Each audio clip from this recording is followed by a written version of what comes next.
Hello everyone, I hope you're doing good.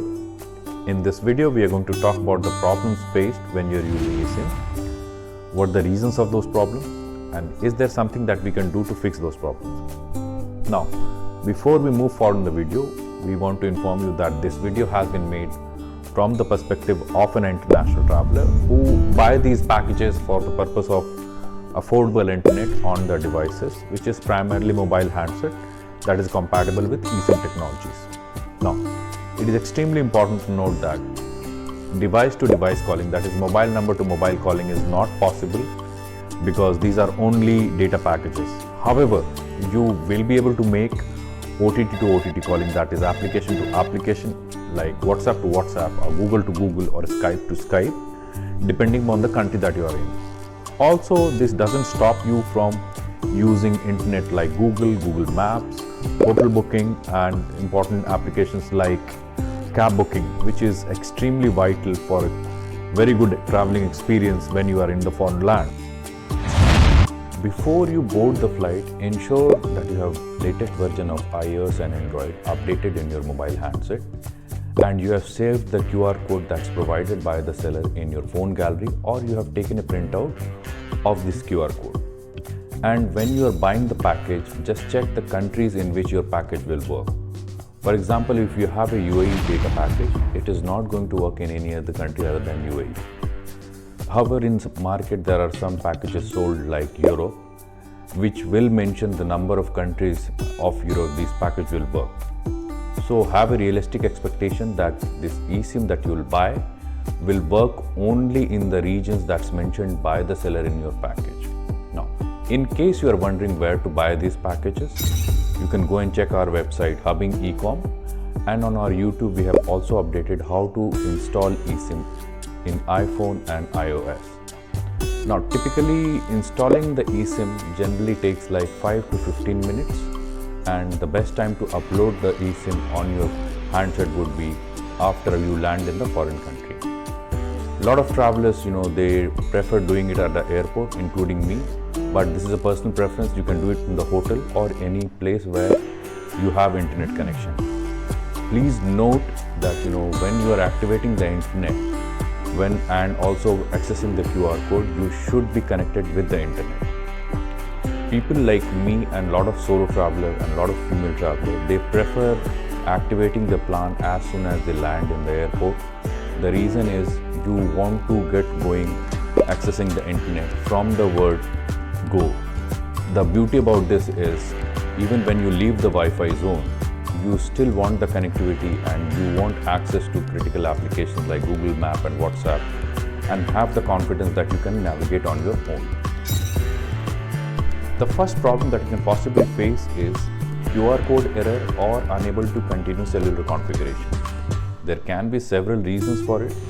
The one reason is when you were scanning the QR code, the Wi-Fi signal or the strength of the internet was really weak. So what you have to do is look for a place where the Wi-Fi signal is stronger and try the process once again.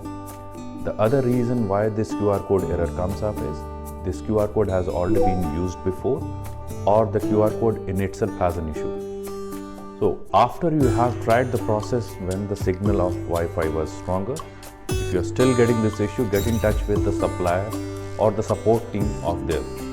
They will give you a new QR code, and most probably they are not going to charge any extra money for it. Then there is one more category of issue in QR code error. You will see that the SIM is not supported.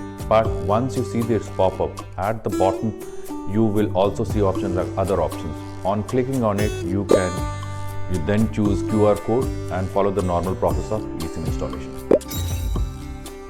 Sometimes after scanning the QR code, you will go and see in the eSIM profile, it is reflecting as activated. Now don't get scared. It only means that in past you have activated eSIM on your device, and it is taking the default configuration of voice, SMS and data from the previous profile, and it should take like 5 to 15 minutes to activate the data package on your device. Now, one last thing that we would like to suggest is don't go and change the APN settings, because all the operators within themselves have some kind of a deal, and if you change the default or automatic setting to a different operator, then it can cause some kind of service disruptions.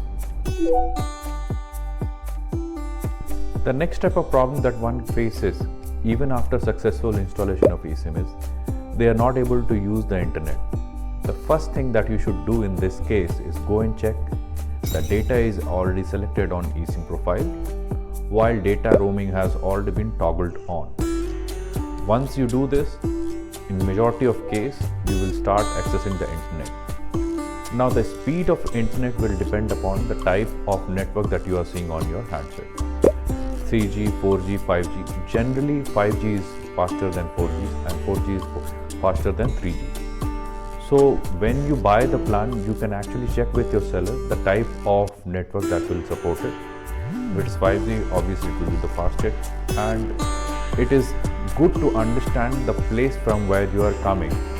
So for example, if you are used to having access of internet of 5G and the country that you're traveling is supporting 4G, or the tower that you're getting in mobile is 4G, you should have a realistic expectation the speed will be slow. So better to check with your supplier or the seller the type of network and the network when should be lashed when using the profile. It is good to know that most of the data plan that's being sold in the market is subject to fair usage, meaning after you hit a certain amount of data usage in a day, the operators they tend to throttle the speed down to 64 Gbps or 128 Gbps. This throttle limit is not shared by the operators with the users, but this is done with the right intent to ensure that the plan is not misused. One more reason why the internet speed is slow on your device, it is because the poor signal strength of the mobile network, which is reflected from the number of bars that you see on your device. It only means that you are far from the nearest cellular tower, and unfortunately there is nothing much you can do about it, because the base transceiver system and the mobile switching system remains the same whether you are using a physical SIM or eSIM. But there are ways to externally boost the signal. Maybe I will make a separate video on this. Before I conclude, I would like to say that it's not a complicated technology and is relatively new, but the technical support from the sellers have definitely not evolved to the best levels. But if you have successfully used it once, there is no going back, and I would like to recommend it especially to the business travelers, solo travelers, or a female traveler, or digital nomads, or new immigrants to a new country, or student visa holder. These are very easy to buy, and these are pretty affordable, and it doesn't really require a physical SIM to activate. And if you still have any queries, do write to us in the comments and we'll try to address your problems.